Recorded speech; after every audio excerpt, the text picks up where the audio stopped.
आज का हमारा टॉपिक है विजुअलाइजिंग दी नेशन। अभी तक से हम टॉपिक्स में क्या पढ़ते आ रहे थे कि रिवॉल्यूशंस के बारे में पढ़ रहे थे, फिर डिफरेंट आइडियोलॉजीज़ के बारे में पढ़ रहे थे, इन सारी चीज़ों को पढ़ रहे थे भाई कि नेशन स्टेट का में जैसे बहुत सारे देश जो थे वो नेशन स्टेट में कन्वर्ट हो रहे थे, उन सारे प्रोसीड्यूर्स को हमने टॉपिक वाइज पढ़ा। बट इस बार का टॉपिक जो है वो थोड़ा अलग है। इस बार टॉपिक में हम ये फोकस करेंगे कि हम एक राष्ट्र को कैसे देखते हैं, मीन्स कि एक हम नेशन स्टेट को किस तरह से इमेजिन कर सकते हैं। ठीक है, तो चलिए शुरू करते हैं। While it is easy enough to represent a ruler through a portrait or a statue, how does one go about giving a face to a nation? सबसे पहले यहाँ पर ये बोला गया है कि किसी रूलर यानी किसी राजा को पोर्ट्रेट यानी चित्र और स्टैचूज यानी मूर्ति से तो रिप्रेजेंट किया जा सकता है, बट क्या किसी नेशन को यानी किसी राष्ट्र को कोई चेहरा दिया जा सकता है? तो क्वेश्चन यहाँ पर डायरेक्ट ये है कि क्या किसी चीज से राष्ट्र को यानी नेशन को रिप्रेजेंट किया जा सकता है, ये क्वेश्चन रखा गया है और आंसर भी हमें इसी टॉपिक में मिलेगा। ठीक है, तो ध्यान देना है। Artists in the 18th and 19th centuries found a way out by personifying a nation. इस क्वेश्चन का आंसर कि क्या किसी चीज से किसी नेशन को रिप्रेजेंट किया जा सकता है, इसका आंसर किसने दिया भाई? तो आर्टिस्ट यानी जो कलाकार थे 18th और 19th सेंचुरी के, उन्होंने इसका आंसर दिया। कैसे? तो उन्होंने नेशन स्टेट को पर्सोनिफाई किया। पर्सोनिफाई क्या होता है ये समझना है। पर्सोनिफाई का मतलब ये है कि उन लोगों ने यानी जो कलाकार थे 18th और 19th सेंचुरी के, उन लोगों ने नेशन को यानी राष्ट्र को as a living person consider किया, यानी एक व्यक्ति के रूप में नेशन को उन लोगों ने देखा। ठीक है, आगे बढ़ते हैं। In other words they represented a country as it if were a person. वही यहाँ पर बताया जा रहा है कि जो आर्टिस्ट थे 18th और 19th सेंचुरी के, उन लोगों ने नेशन को इस तरह से इमेजिन किया कि जैसे कि वो एक पर्सन है, यानी एक लिविंग पर्सन है। आगे बढ़ रहे हैं। Nations were then portrayed as female figure. और भाई अभी तो ऐसा वो पर्सन देख रहे थे भाई कि नेशन जो है एज अ पर्सन है, बट उसमें भी नेशन को अब फीमेल फिगर यानी एक नारी रूप से क्या किया जाने लगा? तो कंसिडर किया जाने लगा। ठीक है, रिप्रेजेंट किया जाने लगा एक नेशन को एक फीमेल फिगर की मदद से, यानी एक नारी की मदद से एक राष्ट्र को देखा जाने लगा, दर्शाया जाने लगा।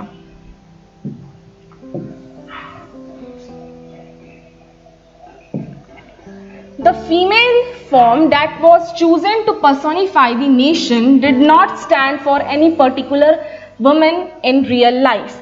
यहाँ पर ये क्लियर किया जा रहा है कि जिस फीमेल फिगर को यानी जिस फीमेल फिगर को नेशन स्टेट को रिप्रेजेंट करने के लिए, नेशन स्टेट को सिंबलाइज करने के लिए उस समय यूज किया जाता था, या जो आज भी हम लोग यूज करते हैं, वो प्रैक्टिकल लाइफ में यानी असल जिंदगी में वो फीमेल एग्जिस्ट नहीं करती हैं। मतलब जिस फीमेल फिगर को हम लोग नेशन के लिए नेशन जो फीमेल फिगर रिप्रेजेंट करती हैं वो असल लाइफ में नहीं है। एक तरह से कहें तो ये जो फीमेल फिगर है वो क्या है? आर्टिस्ट की इमेजिनेशन है। ठीक है, वही यहाँ पर क्लियर किया गया है। और साथ ही rather it sought to give the abstract idea of nation a concrete form. ये जो सिंबलाइजेशन चल रहा था, ठीक है, कि भाई सिंबल्स एक पर्सन से एक नेशन को क्या किया जा रहा था? कंपेयर तो नहीं कहेंगे, रिप्रेजेंट किया जा रहा था। तो ये क्यों हो रहा था? क्या इंटेंशन था आर्टिस्ट का? तो इसके पीछे एक बहुत बड़ा रीजन था, और रीजन ये था कि नेशन स्टेट का जो एब्स्ट्रैक्ट आइडियाज हैं, एब्स्ट्रैक्ट आइडियाज जो है नेशन स्टेट के, मींस नेशन स्टेट के एब्स्ट्रैक्ट आइडियाज होते हैं जैसे कि आज़ादी, ठीक है, एकता, देशभक्ति, ये सारे क्या हैं? एब्स्ट्रैक्ट आइडियाज हैं। आप आज़ादी को देख नहीं सकते, ठीक है, और ना आप एकता को देख सकते हो, आप केवल इसे फील कर सकते हो। ठीक है, इसलिए यहाँ पर एब्स्ट्रैक्ट आइडियाज बोला गया। तो ये जो नेशन स्टेट के एब्स्ट्रैक्ट आइडियाज है, इनको लोगों के बीच और भी मजबूत करने के लिए और भी एक ठोस रूप देने के लिए इसने यहाँ पे कंक्रीट फॉर्म का यूज किया गया है, यानी लोगों के बीच इन आइडियाज को और भी ठोस रूप से रखने के लिए और भी मजबूत करने के लिए आर्टिस्ट ने क्या किया कि इन आइडियाज को ही पर्सोनिफाई कर दिया, यानी एज अ लिविंग पर्सन में चेंज कर दिया। इससे क्या होता कि लोग अल्टीमेटली इन सारे आइडियाज से क्या होते, इंस्पायर होते। तो इन आर्टिस्ट का क्या था, ये इंटेंशन था पर्सोनिफिकेशन के पीछे। आगे बढ़ते हैं।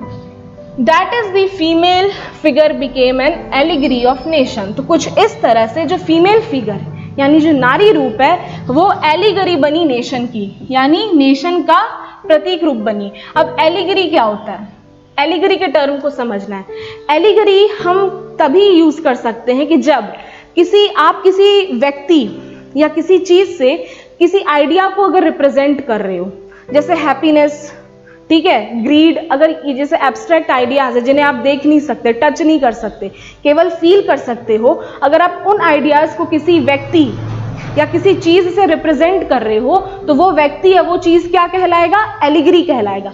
तो यहाँ पर फीमेल फिगर जो थी वो किसके लिए यूज हो रही थी, नेशन को, यानी नेशन को फीमेल फिगर रिप्रेजेंट कर रही थी। तो हम कह सकते हैं कि फीमेल फिगर जो थी वो नेशन की एलिगरी थी। तो कुछ इस तरह से फीमेल फिगर क्या बनी, नेशन की एलिगरी बनी।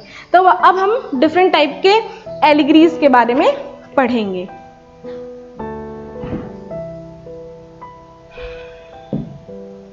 You will recall that during the French Revolution, artists used the female allegory to portray ideas such as liberty, justice and the republic. So, अगर आप याद करो तो फ्रेंच रिवॉल्यूशन जब हो रहा था, जब फ्रेंच रिवॉल्यूशन हो रहा था तो उस समय भी आर्टिस्ट ने क्या किया था कि लिबर्टी यानी आज़ादी का जो आइडियोलॉजी था, लिबर्टी का जो आइडियोलॉजी था, जस्टिस यानी न्याय और रिपब्लिक यानी कि जिसमें कि गवर्नमेंट का जो हेड हो वो इलेक्टेड पर्सन हो, इन सारे जो आइडियोलॉजीज थे उसको भी क्या किया था, पर्सोनिफाई कर दिया था। ठीक है, सो इससे क्या होता कि जब इन सारे आइडियाज को फीमेल फिगर से रिप्रेजेंट किया जा रहा था तो ये लोग जो थे ना वो इन आइडियाज को डिस्कवर करने के लिए काफी उत्सुक हो रहे थे, वो इंस्पायर हो रहे थे इन सारी चीजों को डिस्कवर करने के लिए, क्योंकि अब इन आइडियाज को एक रूप दे दिया गया था। ठीक है, आगे बढ़ते हैं। These ideals were represented through specific objects और symbols, और साथ ही बहुत सारे ऐसे जो आइडियल्स थे यानी बहुत सारी जो ऐसे प्रिंसिपल्स या आप आदर्श कह सकते हो उनको स्पेसिफिक ऑब्जेक्ट यानी एक विशेष तरह के वस्तु से भी रिप्रेजेंट किया जा रहा था। तो यहाँ पर एग्जाम्पल मिला है, उन चीज़ों को देखते कि उस समय किस टाइप के ऑब्जेक्ट्स को यूज किया जा रहा था और वो कैसे प्रिंसिपल्स यानी एक तरह से कह सकते हो आइडियाज को रिप्रेजेंट कर रहा था लोगों के बीच। As you would remember, the attributes of liberty are the red cap or the broken chain. So liberty का जो आइडियोलॉजी था यानी आज़ादी, उसको रिप्रेजेंट कौन कर रहा था, रेड कैप यानी लाल टोपी और द ब्रोकन चेन यानी टूटी हुई बेड़ियां, और लाल टोपी यानी रेड कैप उस समय क्या कर रहा था, लिबर्टी यानी आज़ादी को रिप्रेजेंट कर रहा था। While justice is generally a blindfolded woman carrying a pair of weighing scale, और जस्टिस यानी न्याय जो था उसको रिप्रेजेंट एक फीमेल एलिगरी कर रही थी, और वो कैसी थी, तो वो उसके आंखों पर पट्टी बंधी हुई थी। ठीक है, और वो साथ में क्या ली हुई थी हाथों में, तो वेइंग स्केल यानी तराजू। तो जस्टिस के लिए एक ऐसी फीमेल फिगर का यूज किया गया है जो कि जिसके आंखों पर पट्टी बंधी है और वो हाथ में तराजू ली हुई है। तो कुछ इस तरह का पर्सोनिफिकेशन उस समय चल रहा था ताकि जो आइडियाज़ हैं, जो सोसाइटी में आइडियाज़ एग्जिस्ट कर रहे थे, उनका जो एक तरह से कहें तो वो और भी स्ट्रॉन्गर होकर उभरे और लोगों को इन्फ्लुएंस करें, इंस्पायर करें। अब आगे बढ़ते हैं।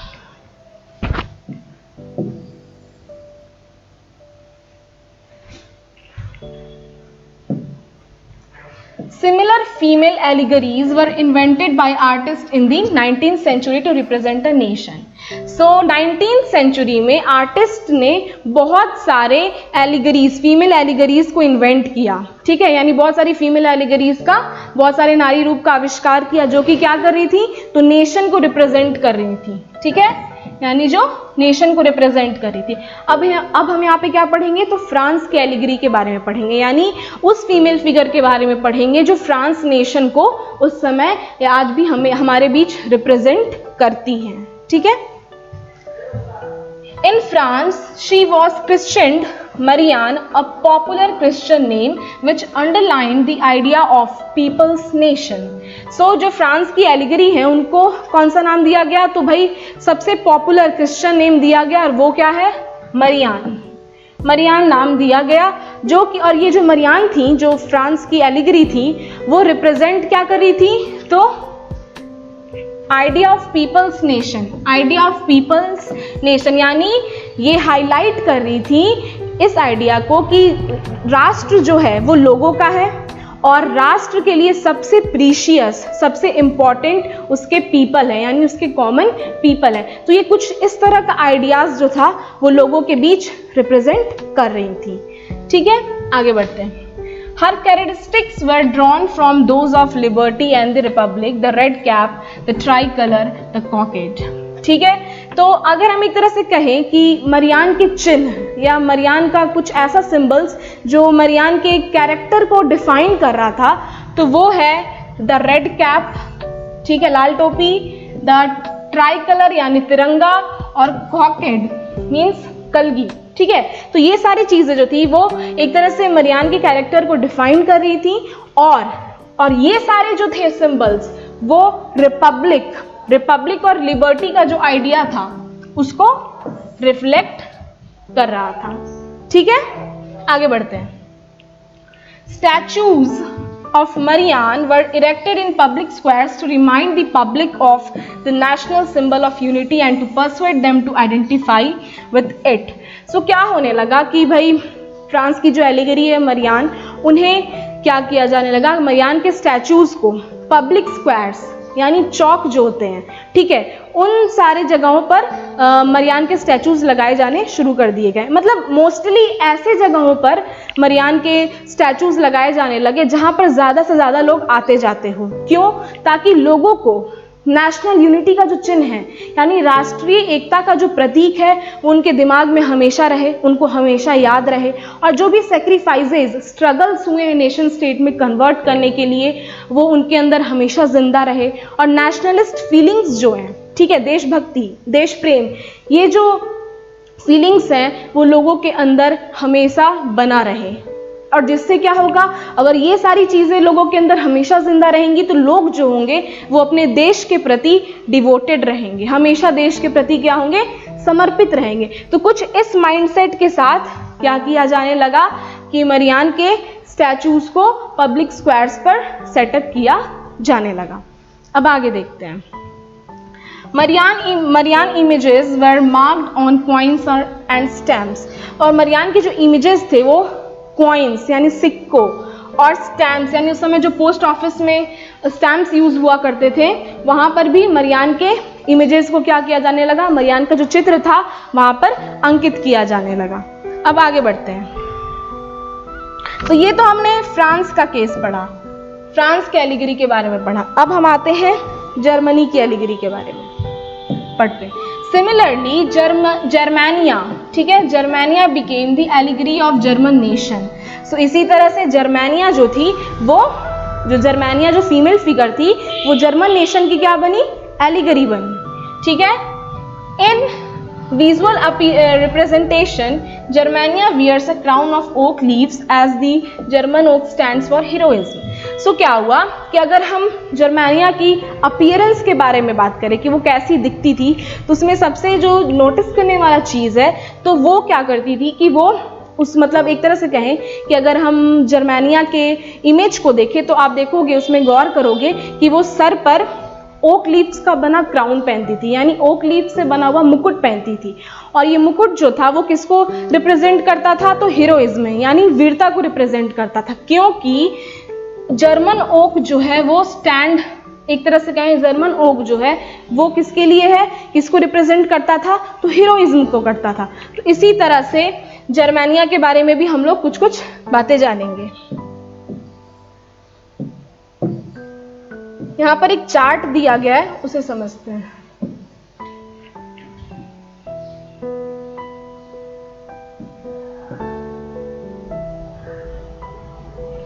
ठीक है, तो सबसे पहले यहाँ पर है सिंबल ब्रोकन चेन, यानी टूटी हुई बेड़ियां किसको बताते थे, फ्रीडम को। यानी टूटी हुई बेड़ियां जो थी वो रिप्रेजेंट करता ये था कि हम फ्री हैं, हम आजाद हैं। ठीक है, ब्रेस्ट प्लेट विथ ईगल, यानी ऐसा कवच जिस पर ईगल बना हुआ हो, वो क्या रिप्रेजेंट करता था? Symbol of German empire strength, यानी जो कवच जिस पर ईगल बना होता था वो रिप्रेजेंट करता है कि भाई जर्मन एम्पायर जो है उसके स्ट्रेंथ को, यानी उसकी शक्ति को रिप्रेजेंट करता है क्या? तो breast plate with eagle. Crown of oak leaves, यानी ओक लीव से बना हुआ मुकुट, वो रिप्रेजेंट करता है हीरोइज्म, यानी वीरता को। ठीक है। स्वॉर्ड, यानी तलवार जो है वो रिप्रेजेंट करता है रेडीनेस टू फाइट, यानी तलवार जो है वो ये रिप्रेजेंट करता है, ये सिंबलाइज करता है कि हम लड़ने के लिए तैयार हैं। Olive branch around the sword, यानी जैतून की टहनियां लिपटी हुई स्वॉर्ड पर, वो रिप्रेजेंट ये कर रही थी विलिंगनेस टू मेक पीस, यानी हम शांति कायम करने के लिए इच्छुक हैं। ठीक है, यानी हम शांत, एक तरह से कहें तो पीस जो है, हम पीस बनाने की डिजायर रखते हैं, यानी हम शांति कायम करने की इच्छा रखते हैं। तो यही रिप्रेजेंट करता था Oliver branch around the sword. Black, red and gold try colour, एक ट्राई कलर था, एक तिरंगा था जो कि 3 कलरों वाला था, और उसमें क्या था? Black, red, gold. ये रिप्रेजेंट करता था flag of liberal nationalist in 1848। Liberal nationalist के फ्लैग को रिप्रेजेंट करता था 1848, जिसे किसने बैन कर दिया था? जर्मन स्टेट में, जिसे ड्यूक्स ने बैन कर दिया था। ठीक है। और रेज ऑफ राइजिंग सन, यानी सूरज की किरणें। ठीक है, इस तरह से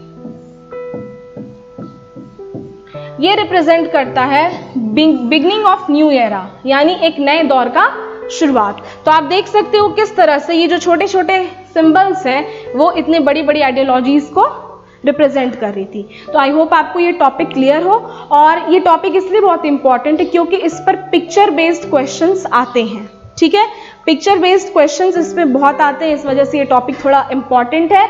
और आई होप ये टॉपिक क्लियर हो गया हो और इससे रिलेटेड आपको क्वेश्चंस असाइनमेंट में अवेलेबल हो जाएंगे।